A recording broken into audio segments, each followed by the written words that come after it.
एबे केते price Gurudas coming year पे 55 रो रहिले ଯାତ୍ରା ଜଗତରେ ଚହଳ ସୃଷ୍ଟି କରିଥିବା ସେହି ଖବର ଯାତ୍ରାରେ ଅଭିନୟ କରିବାକୁ ବର୍ଷକୁ ମିଳୁଛି କୋଟିଏ ଟଙ୍କା।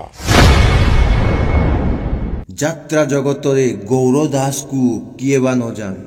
ରାତି ସାରା ଆଖିରୁ ଲୁହ ଝରେଇ ନାଟକ କରୁଥିବା ସେହି ଯାତ୍ରା ହିରୋ ଗୌର ଦାସ, ଯେ କି ଚଳିତ ଯାତ୍ରା ବର୍ଷରେ ଯାତ୍ରା ଶିବାନୀଗଡ଼ ନାଟ୍ୟରେ କାର୍ଯ୍ୟରତ। କିଛି ଦିନ ପୂର୍ବେ ଏକ ଗଣମାଧ୍ୟମର ଏକ ସାକ୍ଷାତକାରରେ ସେ ଏଭଳି କଥା କହିଛନ୍ତି ଯାହାକି ଶୁଣିଲେ ଆପଣଙ୍କ ହୋସ୍ ଉଡ଼ିଯିବ।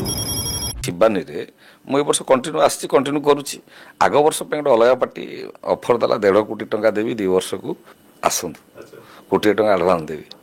हाँ दर्शक बंधु, से निजे कहिसंती आसंता यात्रा वर्ष 2025-26 पई एक यात्रा अनुष्ठान 2 वर्ष पई 1.5 कोटी टंकार ऑफर करुछि एवं 1 कोटी टंका एडवांस मध्य देबाकू राजी अछि।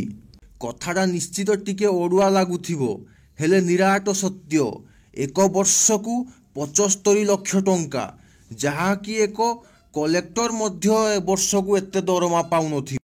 एबे केते प्राइस गुरुदास कमिंग ईयर पे 55 रो रहिले।